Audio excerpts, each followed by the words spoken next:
Hello and welcome to Property Question Time. I'm Stephen Galpin and this is a show where you can have your property related questions answered by our team of experts. And joining me today is Zee Razaq, Managing Director of Surtax Accounting in St Albans. Welcome to you, Zee. Thank you for having us again, Stephen. Good to have you back. And we have somebody today who's doing their first Property Question Time, Vivek. Brahmbhatt, property agent, consultant and partner at Robinson Marsh. Welcome to you. Thank you very much, Stephen. Pleasure. Good. Well, at least you've not had too far to travel today, have you? I think Across the hallway? 50 yards? Yeah, it's great stuff. All right, well, jolly good. Good to have you here anyway. So, Zee, you're going to go first. What incentives to business would the experts like to see the government introduce to assist in keeping the property market, and specifically the provision of new homes, from stalling?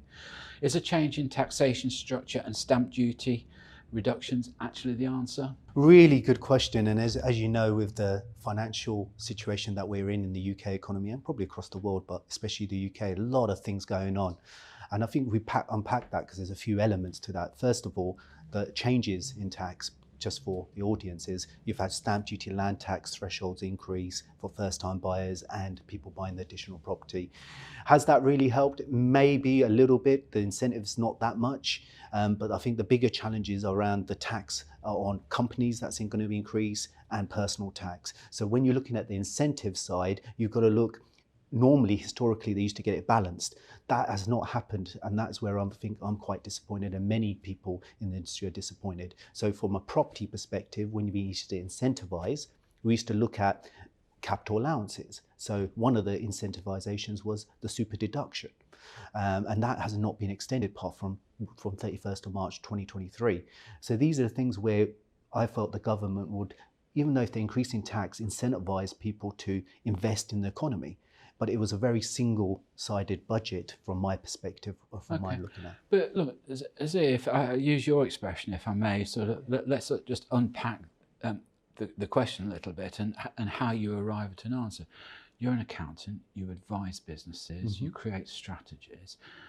I'm presuming that the Treasury give you some kind of advance notice of what they're thinking or what the process is likely to be, even if it's sort of embargoed and you're not allowed to say anything to anybody. I don't know whether that happens or not.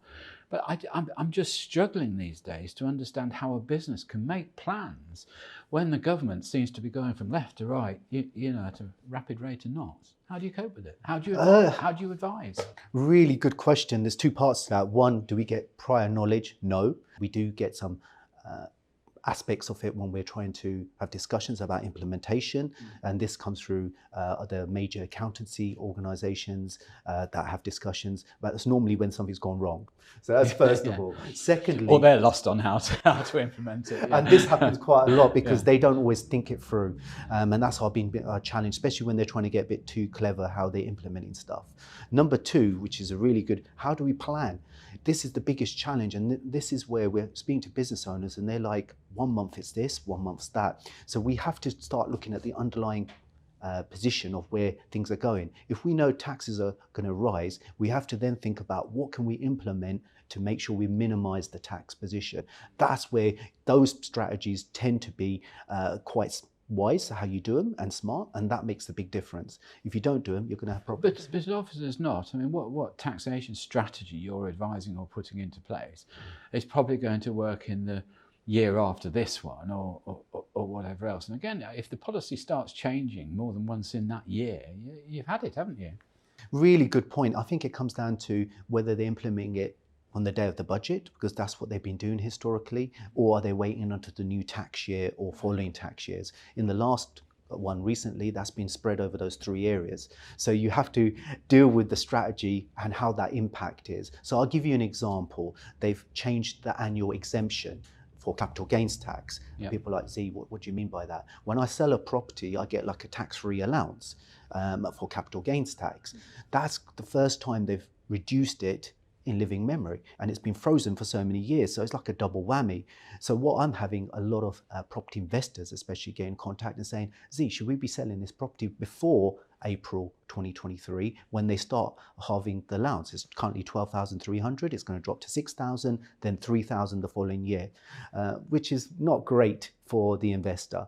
And you've got to think strategies how we use those now, because it could be a significant difference. Can in I your check tax in bill. on that? Yeah. Just confirm when that was, when that legislation came in. Was it sort of pre 2019, around then, 2020?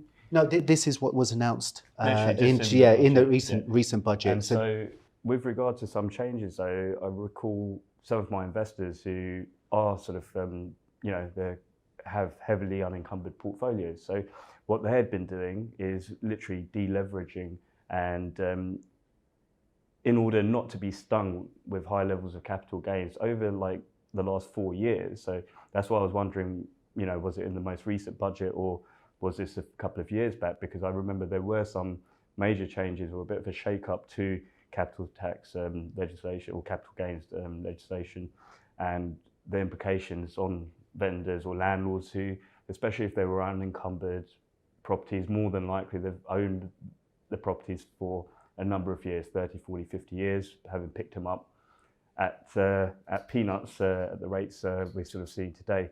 And so they've sort of been offloading 1, 2, 3 units every year. And that's just something I've noticed. Like you were saying, you've got landlords or investors asking you this even now off the back of the most recent budget. But I think it has been a way by which, it's putting off certain long-term landlords who have built up, quite large unencumbered, or not even just unencumbered, quite large resi or commercial / resi portfolios. And they're sort of not wanting to leave the headache for the next generation, or if they were to pass it on, even with regard to inheritance tax law changes, and hence why they're sort of choosing to sell, deal with everything now while they're still here, and then pass anything on in terms of monetary value to their children or other family members. I'll unpack your answer, because that's quite a lot of information, and it's really useful with the investors' train of thought. There's 3 parts to that. The first part is the tax on interest, i.e. income tax. So that's what's happened where people have got leverage. It's costing them more from a cash flow compared to a tax perspective, so that it's causing them a lot of problems. That's the first part. The second part, you talked about capital gains tax. The major change was people who had their own home, how that's been taxed, or was a previous main residence. And the third part is the exit, if it is unfortunately they pass away, i.e. inheritance tax. That is always been a big issue, and managing that is so important. So people in their own name compared to a company, there's a big difference. So there's 3 major parts, and I think as most investors, they don't see it probably like ourselves. Right, Vivek, your question. Canary Wharf and the other areas of London, for example, Tower Bridge, have been hugely successful areas of regeneration. However, to reach their full potential have taken more than 20 years to do so. Have the panel any tips on how to identify future areas of good development potential without having to look quite so long term? I mean, I'm thinking about when I first moved to London, they told me Commercial Road was going to be the thing, and I'm still waiting. I think it still might be a while for Commercial Road, but however, saying that, you've been around Canary Wharf, or Isle of Dogs as it still is referred to, as well as like the Wapping sort of St Catherine's Dock area down to Tower Bridge, down to South Bank.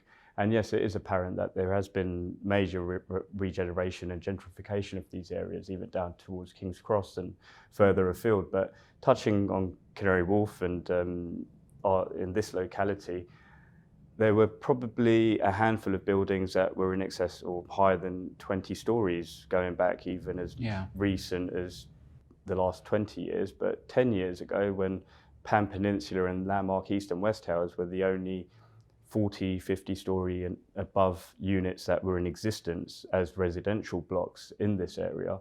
Over the past 10 years, however, we've seen an influx of multiple residential blocks that are in excess of 50 stories. And I think that type of living, that type of regeneration is a form of gentrification, because these skyscrapers cost anywhere in the region of you know, 5, 6, 700 million to sort of construct once they've acquired the land and got the planning, sat on it even for a number of years to get the planning that they require to make it a feasible project for the developer.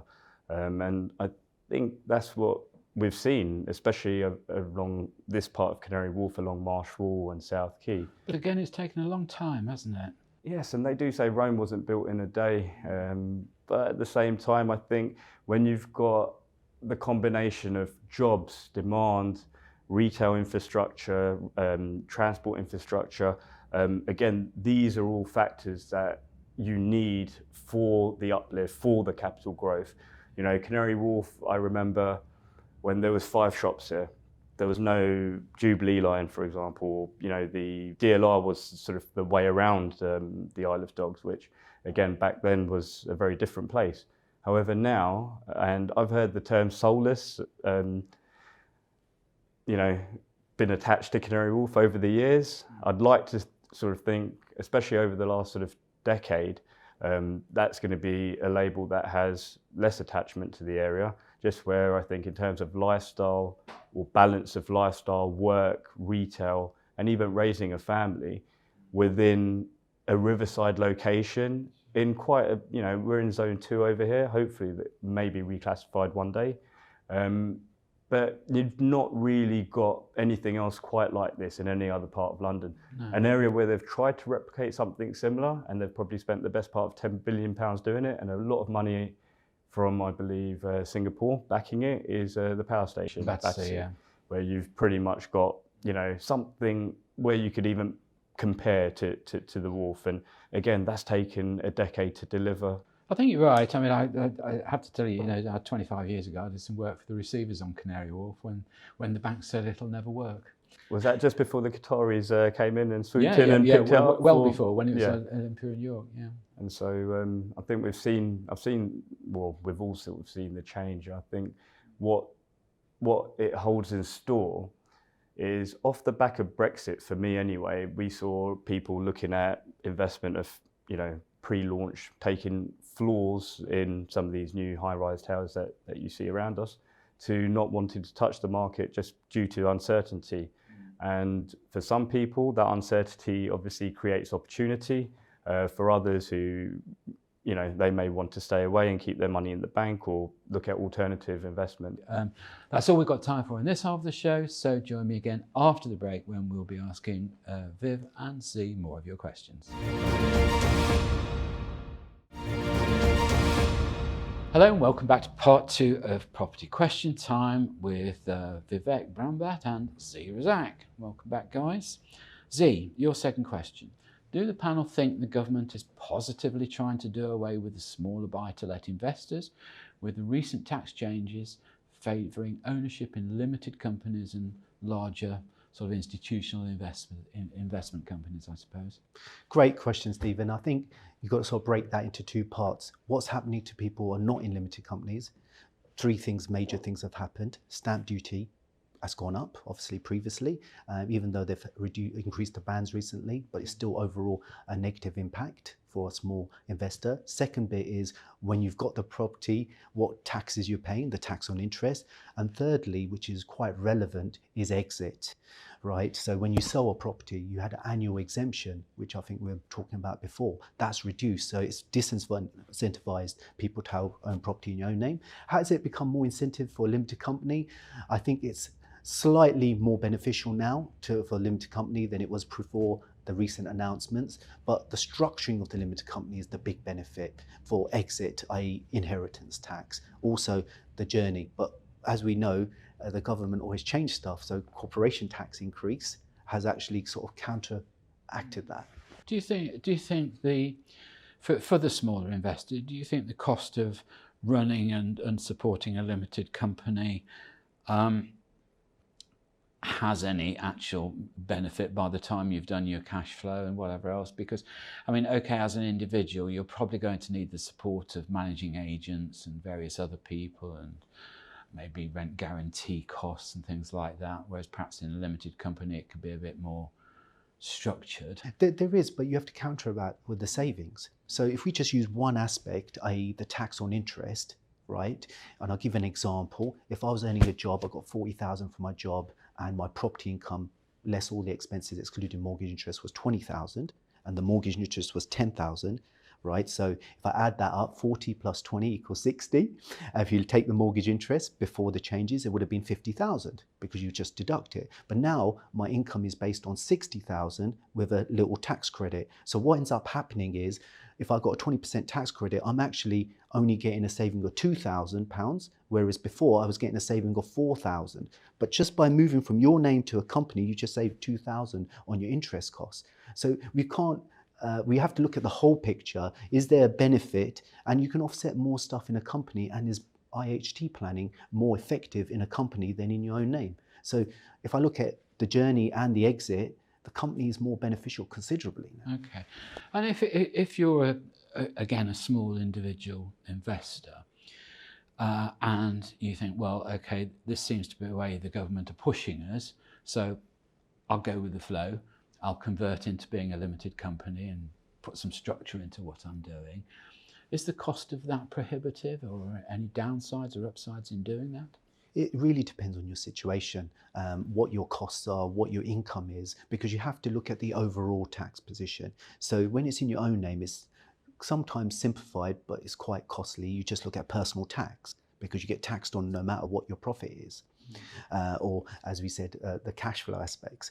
Whereas where you've got a company, you've got to have a bit more understanding, because you have company tax, which is corporation tax, and then you have how you extract the money out, personal tax. So you have to add all those up, look at the overall make sure you don't have a double taxation, I suppose, really, effectively. Yeah, but if normally company tax and personal tax is actually ends up being more cost effective than just paying personal tax, funny enough, because of the changes in tax on interest. So when you weigh both of those up, then you get the result. That's why you need someone who understands property taxation and evaluation. Also, there's more offsets in a company than in your own name. Yeah. So you've got to take that into consideration. I hope that makes sense, what I'm trying to explain. No, that makes sense.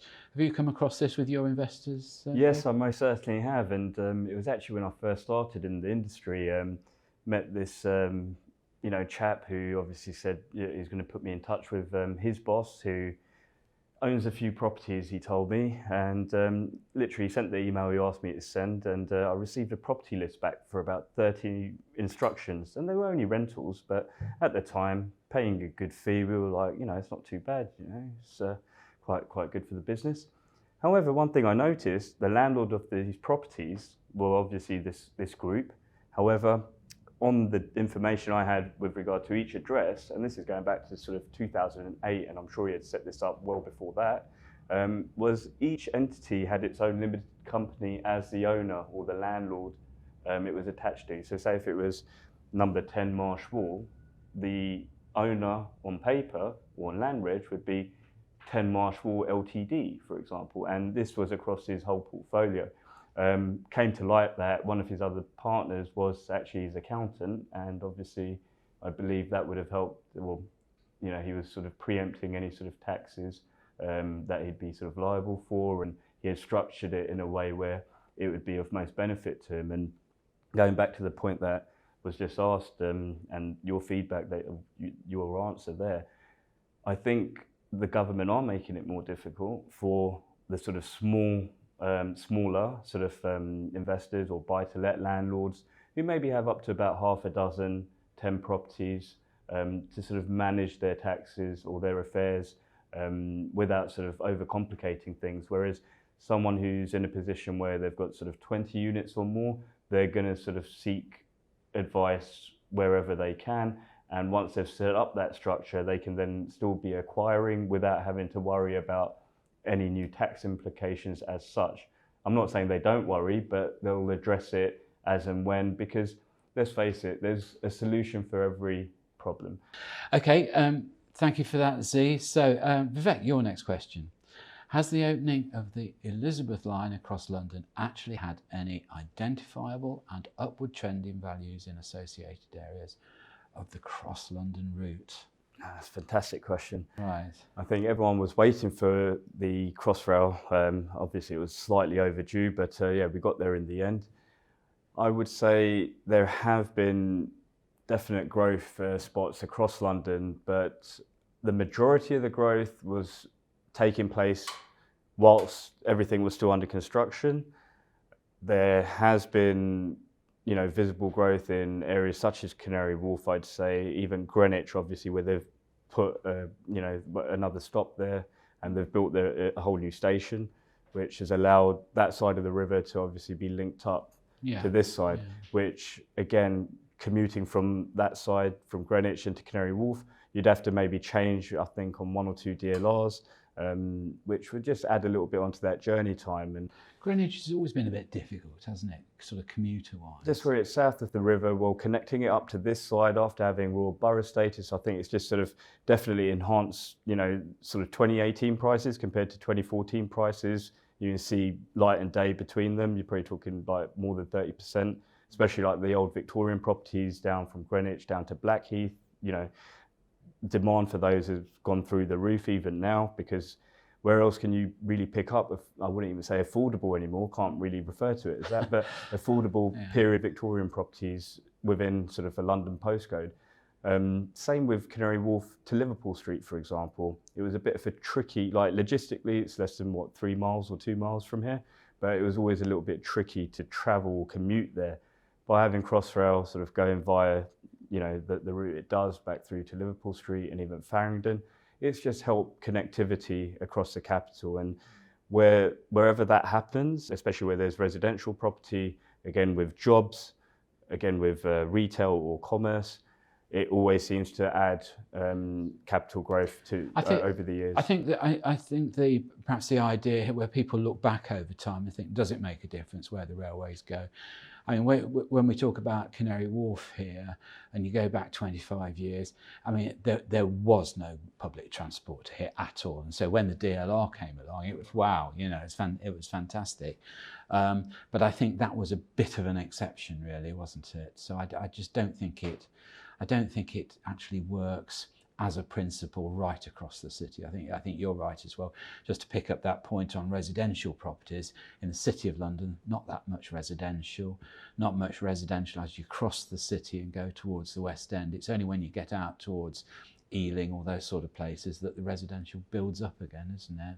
Yeah, and I think that's part of the reason why London also, especially Zone 1, prices are always, relatively, I'd say, I wouldn't say safe, but, for investors, it's always been, for global investors, it's always been a place where if they wanted to, invest in a solid, in something solid, they've always had decent returns, especially post-Olympics, where I think there was a bit of a slump. Obviously, we all were around 2007 to 2010, but the growth that I saw between sort of post-Olympics, 2012 to 2016 was, a great opportunity for new landlords or new investors to get into the market. Again, now I think you have to be even more careful, and it's about identifying where those areas are now, and again, buying at the right price. That's where you make your money. Of course. All right, well, on that note, that's all we've got time for in today's show. So a big thank you to Vivek Brahmbhatt. Thank you very much for coming in. Thank you. And thank you, Zee, for coming in again. Both of you, very good answers, very helpful. I'm sure our viewers are most grateful. So I'm Stephen Galpin. Join me again next time on Property Question Time.